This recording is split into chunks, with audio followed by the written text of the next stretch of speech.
ইফতার সামনে রেখে 33 বার এই দোয়াটি পড়ে আল্লাহ তাআলার কাছে আপনি যা চাইবেন আল্লাহ তাআলা তাই আপনার জন্য দিয়ে দিবে, তাই আল্লাহ তাআলা কবুল করে নিবে। আল্লাহর নবী সাল্লাল্লাহু আলাইহি সাল্লাম বলছেন, মানুষ যখন ইফতার সামনে রাখে কিন্তু সে ইফতার গ্রহণ করে না, তার সামনে খেজুর, আলুর চপ, পেঁয়াজু সব ধরনের খাবার সুন্দরভাবে সাজানো, কিন্তু সে খাবার খাচ্ছে না, পেটের মধ্যে প্রচন্ড পরিমাণে ক্ষুধা, এই অবস্থাটা, এই সময়টাতে আল্লাহ তাআলা ফেরেশতাদেরকে প্রশ্ন করে, ফেরেশতারা, আমার বান্দারা পেটের মধ্যে ক্ষুধা নিয়ে, সামনে খাবার নিয়ে কিসের ভয়ে তারা খাবার গ্রহণ করছে না? ফেরেশতারা ওই সময় বলে, আল্লাহ আপনার ভয়ে, আপনার বান্দারা আপনাকে ভালোবেসে, আপনার ভয়ে, আপনার জাহান্নামের ভয়ে এরা খাবার গ্রহণ করছে না। কিন্তু এরা চাইলেই খেতে পারে, কেউ তাদেরকে বাধা দিবে না, কিন্তু আপনার ভয় তাদেরকে বাধা দিয়ে রাখছে, আপনার ভালোবাসা তাদেরকে বাধা দিয়ে রাখছে। এই মুহূর্তটায় আল্লাহ তাআলা ফেরেশতাদেরকে প্রশ্ন করে, আমার বান্দারা আমার কাছে কি চায়? তারা যা চাইবে আমি আল্লাহ সুবহানাহু ওয়া তাআলা তাদেরকে তা দিয়ে ভরপুর করে দিব। সুবহানাল্লাহি ওয়া বিহামদিহি সুবহানাল্লাহিল আযীম। কত সুন্দর কথা, কত চমৎকার কথা।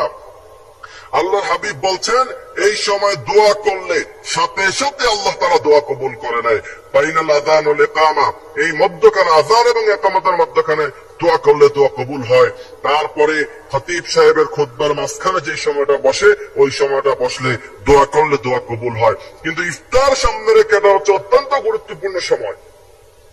আল্লাহ তাআলা তখন দোয়া কবুল করার জন্য বসে থাকে, কারণ বিষয়টা খুবই আপনার গুরুত্বপূর্ণ বিষয়, যা আপনার পেটে ক্ষুধা, সামনে খাবার, তাও খাচ্ছেন না, কার ভয়ে? অদৃশ্য এক সত্তার ভয়ে আপনি ভয় পাচ্ছেন, তার ভালোবাসায় আপনি খাবার খাচ্ছেন না।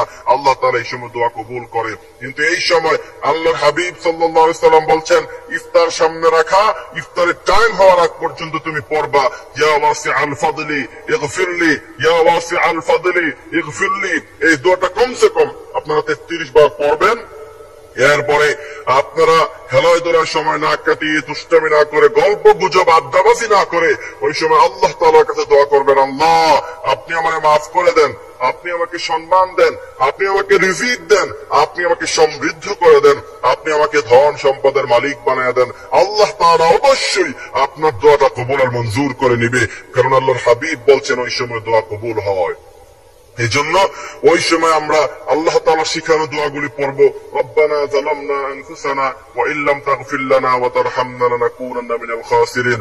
আমরা আল্লাহর কাছে বলবো, ইয়া রাজ্জাক, হে আপনি রিজিকের মালিক, আপনি আমাকে রিজিক দেন, আপনি আমাকে ধনী বানান। এই সমস্ত দোয়াগুলি আমরা আল্লাহ তাআলার কাছে করব। সারা বছর যেন আপনি ভালোভাবে চলতে পারেন, সুন্দরভাবে চলতে পারেন, বিশেষ করে সুস্থতার নিয়ামত যেন আল্লাহ তাআলা আপনাকে দান করে।